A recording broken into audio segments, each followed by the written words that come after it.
Welcome. As a proud ambassador for Women in AI, it's a great privilege to have another event in our series this year. And I'm excited to share with you that we have two very special guests today. Before we start our introductions, please allow me to remind all of us that the mission of Women in AI is grounded in the belief that we have power through community and collaboration. We're believing in mutual support, caring, and sharing to bring awareness, inspire, and educate next generations. We encourage you to be part of this powerful group of volunteers and actively change the role of women and minorities in AI. Our pillars are grounded on research, education, and networking. And this event today is an embodiment of those three pillars. Our event title today is Pathways to Inclusion for Women in AI, and will focus on financial and leadership perspectives. As you see, the two guest speakers are perfect choices for this topic, and I'm excited to hear what they'll have to share from their lifelong experience and expertise. Just a quick setting of the stage, why we chose this title and this topic. As some of you already are aware, women still constitute only 25% of STEM workforce, and only 9% occupy leadership positions. Through collaborative efforts, we can reduce the gender, digital, and financial divide and change the paradigm for future generations. To succeed in becoming future digital leaders, women in AI must develop a whole gamut of hard, soft, and entrepreneurial skills. Our guest speakers will share how they contribute to achieve these transformations in their ecosystem.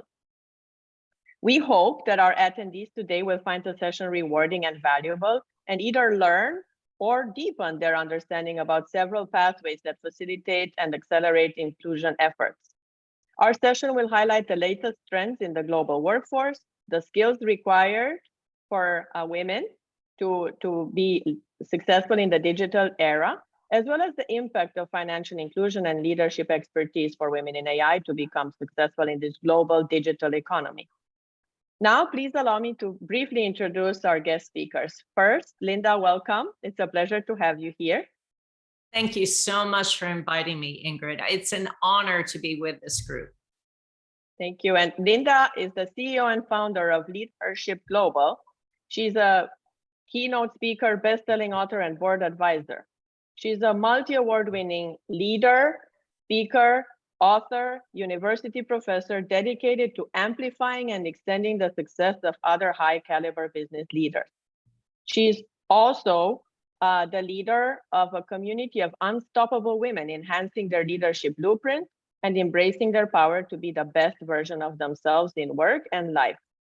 In LeadHERship Global, Linda supports and guides ambitious, creative women to move in the direction of their purpose, their mission, and their dreams with powerful connections, critical support, practical tools, and valuable resources to show up, speak up, and step up in their careers and personal lives. Prior to her role in LeadHERship Global, Linda was the CEO of Collective 54, successfully launching, growing, and scaling that firm after serving as the global head of brand marketing, public relations, and communications at Susan G. Komen. Linda forged an early career as an entrepreneurial and forward-thinking marketing executive on the cutting edge of brand marketing. When Linda served as the global head of marketing for YPO, she developed her passion for bringing inspiring leaders together to create opportunity, discover possibility, and solve problems. I'm proud to say that she's also my friend and also board member of WBAF. Thank you for joining us. And now, please allow me to also introduce Bhuva Subram. As all of you know her already, she is the founder and CEO of Wallet Max. She's the Women in AI North America and USA Ambassador and the Global Ethics and Culture Officer for Women AI. She has been also with Capgemini for 18 years. She's known as a leader in sustainable fintech. She's an expert in banking, credit risk compliance, capital markets, mergers and acquisitions, e-commerce payments, and many other areas of expertise. Additionally, she's a passionate ESG impact investor, as well as a dedicated startups advisor. And I'm also very lucky to say that she's also my friend, and we're looking forward to future collaborations not only in women in AI, but also in the entrepreneurial ecosystem. Welcome to both of you. I really appreciate your time. And as we mentioned, I would like to kick off this session with learning a little bit more, and I would love for you to share with the audience about how is your organization contributing to the topic of inclusion. So Bhuva, maybe you start and then Linda can go. Sure, and thanks Ingrid and Linda for having me. It's a great panel and very timely. We know regardless of finance and leadership in all categories and industries, there is a shorter representation as we go up higher in the ladder. And our goal at Women in AI as the Chief Ethics and Culture Officer is to ensure we are able to democratize human-empowered technology. We want to empower women and girls to take up artificial intelligence and machine learning, but also ensure the responsible policies and inclusivity is thought through all across industries as well as globally across countries. I'm also a social impact entrepreneur at WalletMax, a fintech startup. We are committed to, again, empowering secure and inclusive financial access for everyone. So we talk a lot about digital inclusion, social inclusion, but what I feel is financially, if we are able to empower women and girls and underserved and underbanked communities across the globe, then we would be able to better elevate their communities as well as the region and the country as a whole. Within Women in AI as well as at WalletMax, we predominantly focus on building an ecosystem where we can leverage artificial intelligence, blockchain, Web3, and so on across United Nations Sustainable Development Goals. So we want to create a marketplace that's irrespective of any background. There is no bias. We are able to bring together socially conscious communities and consumers, as well as we are able to promote women-owned small businesses, right? As well as local communities where we can do impact investing, not only in small scale, but also expanded nationally and globally. So that's at a very high level between Women in AI and WalletMax, where we have synergies in inclusion, women, as well as financially empowering the communities. That's great. And I could not agree more. As you know, I care very much about women's issues and SDGs. And I always like to say, financial inclusion comes first. Everything goes through the wallet. So what you're doing is very important. And then Linda, would you like to share with the audience what you're doing and how you're contributing to inclusion? Absolutely. So LeadHERship Global is a global community for women in leadership all around the world. And we help them unleash the full potential of high-performing, growth-oriented leaders in a confidential, supportive, and private community. We ensure that we help members actually accelerate their success by defining their vision, growing their leadership, expanding their influence, and leaving a lasting legacy. And that is primarily provided by giving them access to funding, giving them access to investment, giving them access to resources and tools that otherwise they would not have knowledge of or access to. And we also provide them opportunities to learn and grow in a community of extraordinary leaders, extraordinary successful business experts, coaches, consultants. We harness the knowledge, the influence, and the trust of high-performing women all over the world to help stimulate idea exchange, to support creativity, to provide resources and tools, and truly accelerate both personal and professional growth. And as both of you said, oftentimes that begins by providing equal access to funding, to investment, and also to the unique tools and resources that oftentimes women may not even know are available to them. And we make sure that they understand the pathways that they have access to accelerate their success. Thank you. I think that's really helpful for our audience to learn. If they join your organizations, they can have a lot of support in all their career goals. So that's wonderful. Thank you for what you're both doing. So now let's go to a second round, which is what I hear often from many women around the world, that it sounds all great, but there's so many barriers. So I wanted to hear What do you hear from your members? What is the biggest barrier that they still encounter? And then how would you suggest, or how can your organization help with that? So maybe Bhuva again, and then Linda. Sure, sure. What we typically hear, at least in the financial sector, as well as from women and diverse communities, is there are a lot of limitations when it comes to meeting their basic economic needs. So we typically call them as unbanked or underbanked. So it could be someone who does not have digital access to access a financial product, or they do have some access, but they do not have the infrastructure or capabilities available within their communities or countries, even in some scenarios, to help them elevate to the inclusion into the financial ecosystem within a small scale or at the large scale. So this can what the vulnerable groups can face is put them in poverty, or even they will have a lot of financial challenges on their day-to-day life. So our goal is to ensure greater financial inclusion and also creating positive impact on the community. So we predominantly also focus on digital access to financial services, which means it can reduce access and barriers to financial system, plus also promote transparency and trust in terms of bringing ethics and culture into the ecosystem. We also build digital systems for access to remote villages, right? So our major differentiator is also not focusing on major cities where predominantly most of them may have some access or other, but we typically focus both at Women in AI and at Wallet Max in rural communities, in villages, and so on. So how we can provide a better omni-channel experience for them to use a digital or a financial service, provide them education to upskill themselves to be part of the ecosystem. So these are few ways across both organizations we are working towards for the past few years. Absolutely. And again, mobile payments, because you mentioned, I just read an article yesterday.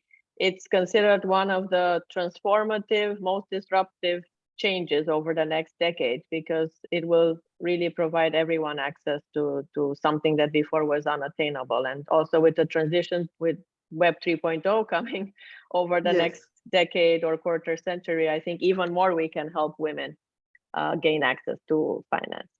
And then Linda, what do you hear from your team and boots on the ground from the women that you're working with? What's their biggest barrier? You know, it's very similar. So women report that they are not receiving the financial support from investors or VCs that they need to get their business off the ground and to move to the next level of growth and scale. And this is actually backed by a growing body of research, including a 2020 Columbia Business School study that found that female-led ventures are, get this, 63% less likely to receive venture capital funding.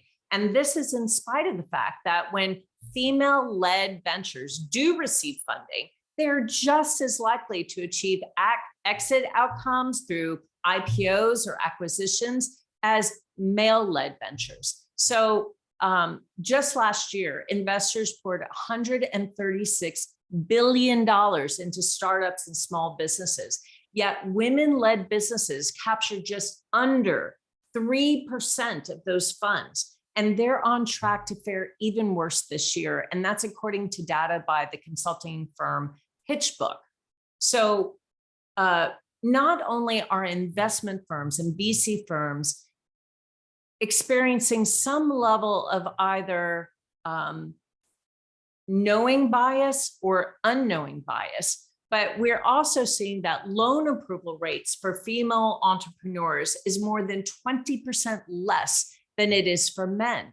So not only are bank loans biased, either, again, it's either systemic bias or it's personal bias, but also VC firms and investment firms are experiencing that same level of gender disparity. Access to capital is absolutely crucial for any small business's growth trajectory. And with so many capable, trustworthy businesswomen in the world, it's vital for society as a whole to ensure that women get equal access to funding so that they can do great things. And one note that I would make here is that minority women entrepreneurs have an even tougher road ahead of them.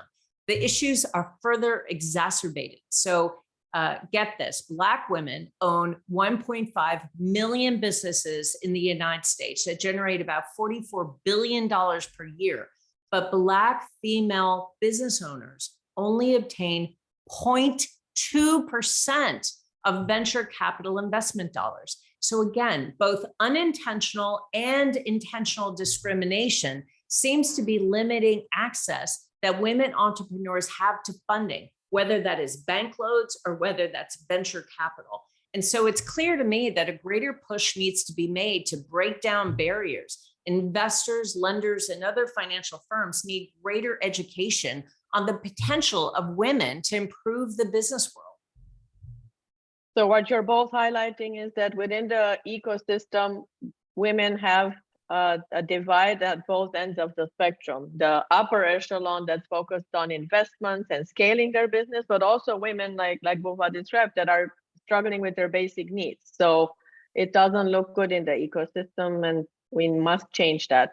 As a matter of fact, to the statistics that you mentioned, I can add one more that I recently read, that women-owned businesses do better at ESG rankings. So not only at financial rankings, but ESG rankings. So with a push towards purpose-driven leadership and tax incentives for ESG achievement, I think that's another layer that we must emphasize, that if people trust women in investments, they can be assured that they're going to do well, not only financially, but also hit these novel targets. So that's very good to hear, I think. So now the other thought I had that maybe you could highlight for our audience is to share what leadership skills do you think women in AI need, and if they've changed compared to the previous era. So everybody talks that the digital era poses new risks, new demands, everything is different in this global hyper-virtualized economy. So maybe each of you can share your perspective of what do women in AI need to do to change their career or augment their career or bring it to the next level internationally or to the boardroom. So let's start with Bhuva again, and then Linda can. Sure. In fact, on the previous one, thanks, Linda and Ingrid, I was about to talk about that next. In fact, ESG was one of my key goals as well. So we know the sustainable investment market is over trillions of dollars, but then what happens is when these investments do not go to the right people, the data is missing. So we do not have robust and granular data to make decisions on ESG. So where the investments should go, how we perform quantitatively on investments, how do women actually boost the investment portfolio, and so on and so forth. So that's one of the areas we focus heavily at WalletMax to ensure data integrity is maintained and also metrics are derived so appropriate investments can be directed to the qualifying people, especially women and underserved communities, right?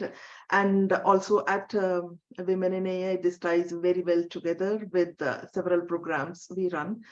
We run close to 10 programs globally in the Ethics and Culture Office, where we help women and girls to develop skills regardless of their career stage. So be it early stage, mid, executive, private or government sector, and so on and so forth. So we do have a research wing and a community engagement wing where we focus on programs, again, free of cost, all open source, to eliminate bias in AI. We partner with a lot of local universities, and whatever we produce out of that, we donate it back to the local communities so they can help with upskilling their skills in terms of ethical AI, responsible AI, or even data science. And then we also support them with job fairs to find a job in the area of interest. So this is on the corporate sector, and also as a entrepreneur myself in the financial sector, we heavily focus on entrepreneurship programs, especially within US in Women in AI. So we've impacted close to 100 unique startups to launch in ethical AI or sustainable AI. We've provided pre-stage and seed stage opportunities from VCs and angels. So we're connecting them. We support the entire spectrum from ideation, building MVPs, testing the product market fit, and also accelerating their traction through financing and growth. We do this at no cost to female founders. We do not take equity. We have funded with sponsorship, but our only mission would be that you are able to solve a societal challenge using technology, for which we do provide programs that help them upskill and face the challenges in any sector, government, corporate, or private sector. So those are a couple of areas I just wanted to highlight across Wallet Max and Women AI, how we collaborate together to provide support to upskill and elevate to the leadership level. So it sounds, if women listen to what you described, is that there are a lot of opportunities, but also from a leadership perspective, they need to have a whole gamut of leadership skills that span across industries, that everybody Yes. now needs to be a tech savvy leader and everybody now needs to be a finance savvy leader. It can't be anymore that you're just an expert in your niche domain. You need to Correct. develop an acumen in many other sectors to survive and thrive in this era, right? So Exactly. Linda, yeah, go ahead.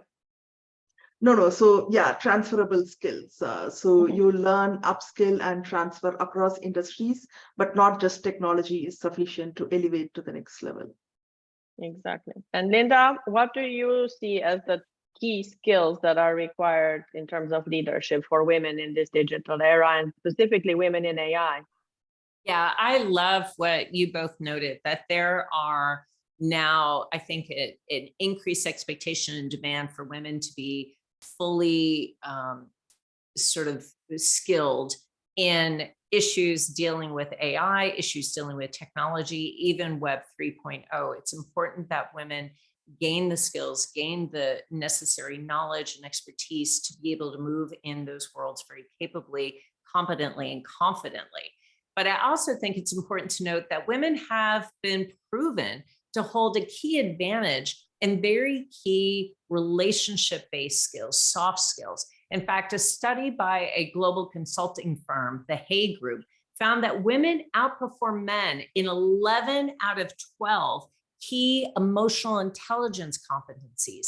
And that is clearly an advantage regardless of industry, regardless of the industry in which a woman may operate, knowing that women tend to outperform men in some very key leadership skills is an opportunity to leverage those skills in a whole variety of situations.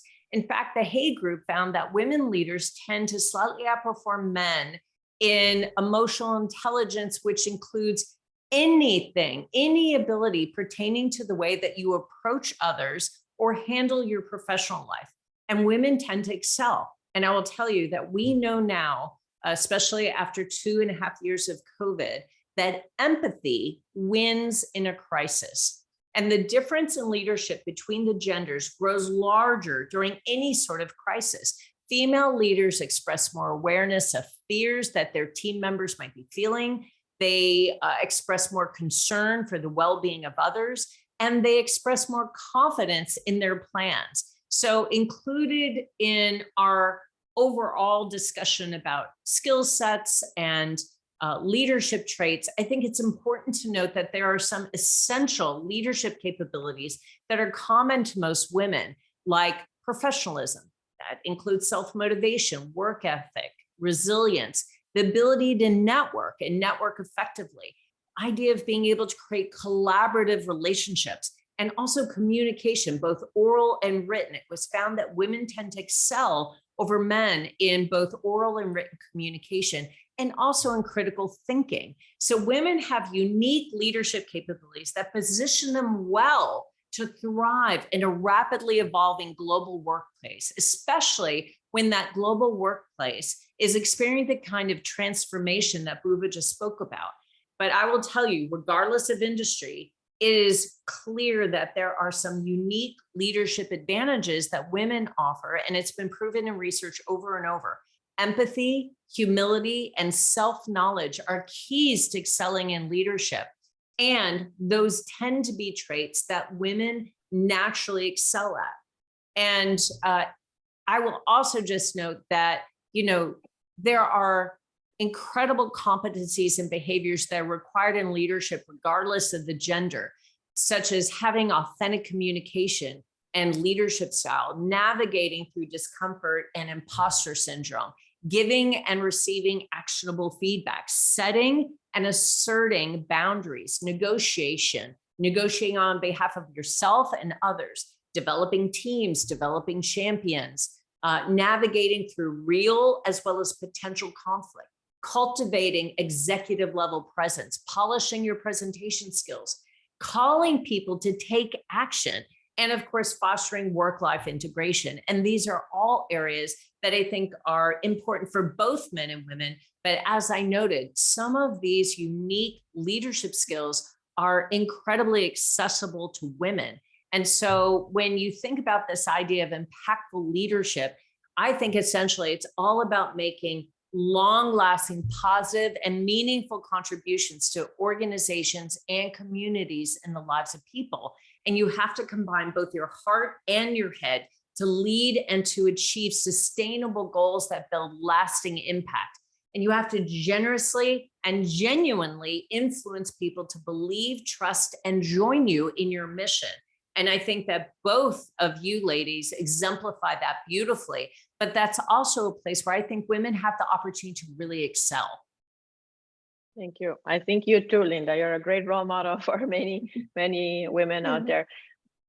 I would add maybe one more that could be sprinkled in there to complement all the amazing skills you both mentioned, which I think is leading with integrity. I read a few studies where it showed that in tough, very tough ethical situations, women will choose the ethical path, even if they have to sacrifice financial or other operational factors. So I think we gave the full spectrum of skills. Now, if that's scary to women that listen, we don't mean to do that. What we're trying to emphasize is that AI, not everybody needs to be a developer, and not everybody needs to be the CTO. What we're trying to showcase is that although you might have a career in AI, there are lots of opportunities to have a leadership role that are based on your foundation in AI. But look, you can be in compliance, you can be in ethics, you can be in marketing, you can be in finance, you can have a whole set of career leadership roles that are in this AI ecosystem, but you don't always have to be the expert in coding, because I think that's something that I hear often, that you're pigeonholed, or that people feel that if you are in a very technical career, it's much harder to advance. So what we're trying to emphasize is that the ecosystem is there, just find your niche, and something will be attuned to your natural DNA skills, right?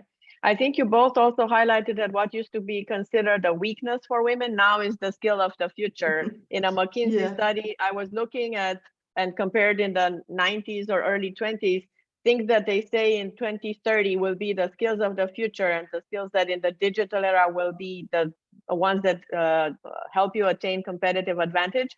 Now, when you look back, they used to be considered absolutely unacceptable or a major weakness. So I think we have an opportunity to encourage women that now is the time to take charge for this era. Great.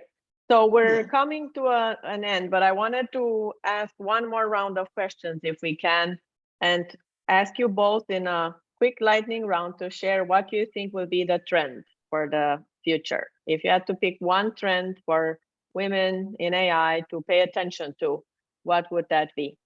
And Bhuva, you can again go first, and then Linda will close the round. Sure. And in fact, you already highlighted that, Ingrid. In my view, I think it's data and compliance, right? So especially post-pandemic, most of our lives are digital, but there is a lot of data sharing, ownership of data, privacy, trust, ethical regulations, compliance. How do you maintain integrity without breaches? From who do you collect data, the point of collection, who owns it, how do you responsibly use it? So all that is extremely critical. And in my view, data protection, data integrity combined with privacy, trust, and the ethical AI principles is really important. And I think that will be the trend, because with technology, it could be evolving. There could be multiple new tools, software that may come in. But the goal is these are underlying principles that should be applied across any kind of technology. And that's where by 2024, we also see that 75% of the global population will have some kind of personal data covered under some privacy regulation. So which means privacy compliance technology is a trend that all of us should be aware of, may be able to upskill, and also ensuring data security and ethical compliance. I think those are my key focus areas as well. So again, something that no one wanted to talk about or care about. I used to hide my ethics expertise from my resume, and now it's the future, right? So yes, very yes. important for women to feel comfortable to be in that role, because not only is it absolutely a moral imperative, but it's also a great opportunity to be in a leadership position. Right. Yes. Linda, what's your prediction? What trend are we gonna see? I absolutely would take to heart anything that Ingrid and Bhuva recommend in this area of AI technology, Web 3.0. You are absolute industry experts. I'm going to take a little bit of a different perspective on that question and talk about generally the trend that I see happening in leadership, regardless of industry. And the first note I would make is that we all know that AI is changing incredibly quickly. That whole field is evolving so quickly. AI, Web 3.0, technology in general is I mean, it's lightning fast. The evolution, the changes, the dynamics of those industries are incredible. And so the first thing that I would recommend as a leader is to be generous and participate, to share your knowledge generously with those you lead, being a role model to inspire and motivate the people around you. Listen, what was true 3 months ago is probably not going to be true 3 months from now. And so staying on top of all of the trends, all of the advances, all of the evolution within that industry is key. It's absolutely critical. But share your knowledge generously with those you lead. And I would also say that it's so important to serve with both your mind and your heart by incorporating an attitude of service and genuinely connecting with the people in your life to earn their loyalty. I feel like that is a key to leadership, regardless of industry. And again, I love that both of you focused on leading with integrity and leading with a firm understanding of ethics within your industry. And I would combine that with incorporating an attitude of service and genuinely connecting with people in your life to understand where they may not be keeping up and how you can help, or what they need to learn and how you can be of service to them. I think that is the way to earn loyalty if you are a leader, is to ensure that you are absolutely moving all challenges and roadblocks and obstacles out of the path of those that you're leading, and that you are investing in their success in a very genuine, authentic kind of way. Absolutely. Thank you so much to both of you for these amazing trends. If I had to add one myself, I would say cybersecurity, which is another area that a lot of women shied away in leadership roles. If you look at CISOs in the world, they're less than 0.1% women. So, and having knowledge in AI is a very important aspect, particularly as we transition to Web 3.0. So my prediction would be, with the millions of jobs available in cybersecurity in the world, that hopefully more women will embrace that career and listen to what you both recommended. So thank you. Yes. And I just wanted to make sure, let's see if we have some questions. If not, we're happy to entertain them via email. If anyone from the audience has a question, please provide it in the chat, or feel free to unmute and pose your question. We're having time for one or two more.